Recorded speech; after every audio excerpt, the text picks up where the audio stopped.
Bienvenue sur Africa 24 dans cette nouvelle édition du QG Weekend. Voici les titres de l'actualité. 5 jours après l'annonce des résultats de la présidentielle et des troubles qui ont suivi, le calme revient progressivement dans les grandes métropoles gabonaises. Et la récession économique s'enracine au Nigeria. Le pays enregistre entre avril et juin un deuxième trimestre consécutif de contraction de son activité. L'œuvre d'Angela Kereburu est avant tout marquée par un besoin de nouveauté. Après la série Zem, la réalisatrice togolaise se lance dans une autre série appelée Hospitalité. Et la situation au Mali, tout d'abord, après la prise de Boni par des djihadistes vendredi, une première dans cette région du centre. Le ministre de la Défense, Tieman Hubert Koulibaly, vient d'être limogé en raison d'erreurs qui seraient intervenues dans le dispositif sécuritaire dans la région. Et c'est désormais Abdoulaye Idrissa Maïga, actuel ministre de l'administration territoriale, qui se chargera du ministère de la Défense. Il aura la lourde mission de revoir de fond en comble la carte sécuritaire du pays. La situation reste toujours tendue dans les grandes villes gabonaises après l'annonce mercredi de la réélection contestée du président Ali Bongo Ondimba, mais les habitants tentent tant bien que mal d'amorcer un retour à une vie normale. Reportage Douglas Ntoutoum avec les commentaires de Birama Saounera. Au Gabon, la vie reprend petit à petit son cours, notamment à Libreville et à Ovendo. De nombreux jeunes volontaires ont décidé de procéder au nettoyage de leur quartier ce samedi dans la commune en périphérie de Libreville. Ici comme ailleurs, les violences post-électorales ont laissé des traces, voitures calcinées, commerces saccagés. Pour ces jeunes, le Gabon est un héritage qu'il faut préserver. Nous sommes dans le cadre de la journée citoyenne, étant donné qu'elle est instituée désormais dans notre République. Donc la jeunesse ovendois, par ma voix, nous nous sommes retrouvés ici aujourd'hui afin de dégager les ruelles qui ont été plus ou moins encombrées par des débris. Et nous souhaitons que toutes les localités et tous les départements de la commune puissent également aller dans le même élan. Nous sommes d'abord citoyens et que ce pays, nous n'avons pas un autre. Donc c'est l'héritage que nous ont légué nos aïeux.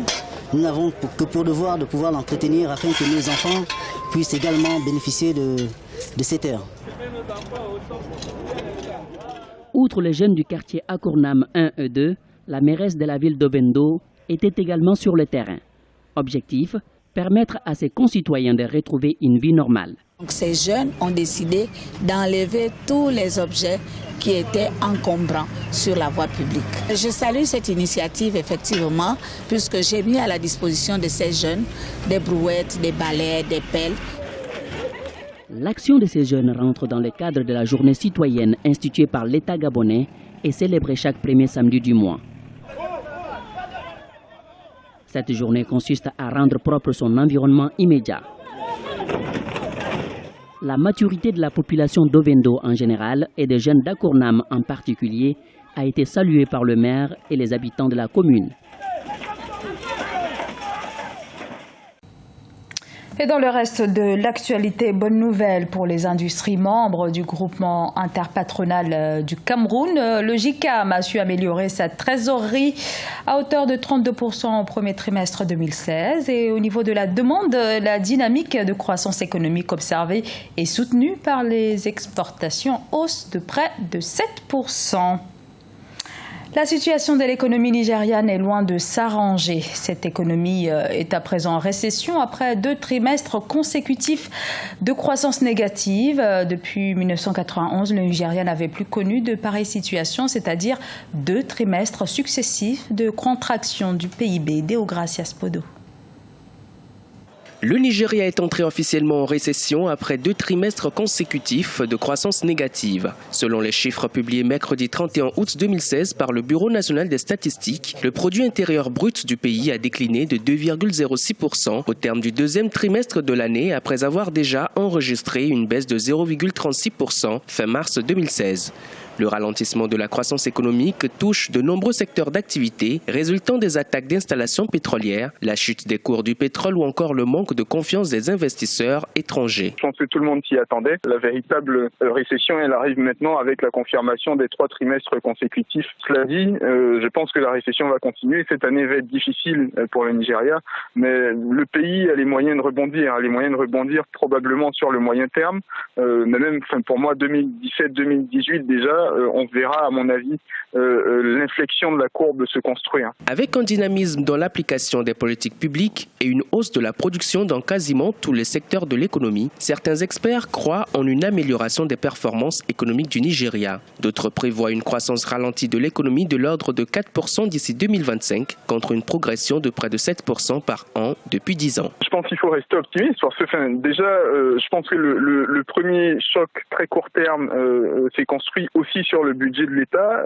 L'État est en train de trouver des solutions pour justement avoir les moyens de réinvestir dans son économie et reconstruire la confiance avec les investisseurs, confiance qui s'est aussi effritée. Et l'économie nigériane foncièrement, c'est vrai qu'on l'occulte un peu quand on parle du pétrole, mais c'est une économie qui a des prémices d'une diversification quand même intéressante. Le Nigeria a quand même les moyens, je pense, de jouer sur la diversification de son économie. Après une décennie de forte croissance, le Nigeria peine à relever le défi de la conjoncture. Le naira, la monnaie nationale, a perdu 30% de sa valeur depuis que la Banque centrale nigériane a autorisé sa dévaluation en juin 2016. Malgré ces signaux négatifs des indicateurs macroéconomiques, les experts restent tout de même optimistes.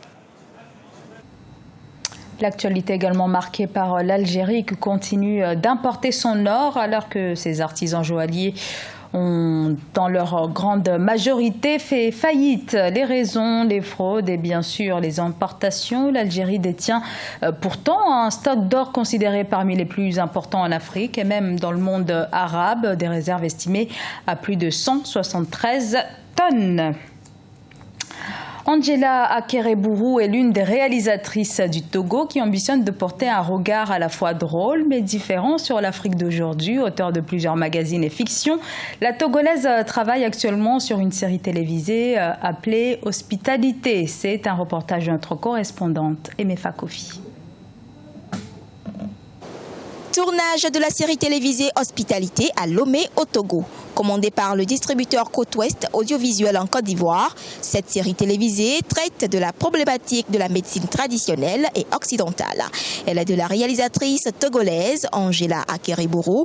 Il s'agit d'une production de 26 épisodes de 26 minutes qui vise à transmettre l'image d'une Afrique qui sait faire le brassage entre la tradition et la modernité. La particularité d'Hospitalité, je dirais, c'est un concept qui n'a pas été encore fait jusque-là par rapport à ce que je vois ici. Tu ne vas pas dans une clinique pour voir un tradipraticien qui est en train de soigner les gens avec des plantes et à côté un docteur qui soigne avec les médicaments et tout ça. Donc pour moi, c'est le concept qui m'a intéressée, intriguée, fascinée même, je dirais. C'est pour ça que j'ai accepté de me joindre à leur équipe. Angela Akereburu, pour sa série télévisée Hospitalité, travaille avec de jeunes acteurs de la cinématographie africaine, mais aussi des techniciens et scénaristes avertis. C'est l'histoire d'un médecin qui a une clinique et au sein de cette clinique, il a souhaité faire collaborer la médecine traditionnelle et la médecine occidentale. Mais sa fille, qui est médecin également, qui rentre de France, découvre cette collaboration et n'y croit pas du tout. Sauf qu'elle s'aperçoit que la personne qui dirige la partie traditionnelle est un jeune médecin plein d'élégance, plein d'assurance. Et donc, il va y avoir un peu cette ambivalence entre je suis contre la médecine traditionnelle, mais le médecin là, il est quand même beau. Alors, qu'est-ce qui va se passer? Est-ce qu'ils vont finir ensemble ou pas? On ne sait pas, il faut regarder la série. Avec 8 années d'expérience dans le cinéma, la réalisatrice togolaise Angela Akereburu a à son actif 4 fictions, dont la célèbre série Zem et 2 magazines. La sortie de la fiction Hospitalité est prévue en 2017. C'était le journal de la rédaction. Merci à vous de l'avoir suivi. Dans un instant, une nouvelle édition de l'information sur Africa 24.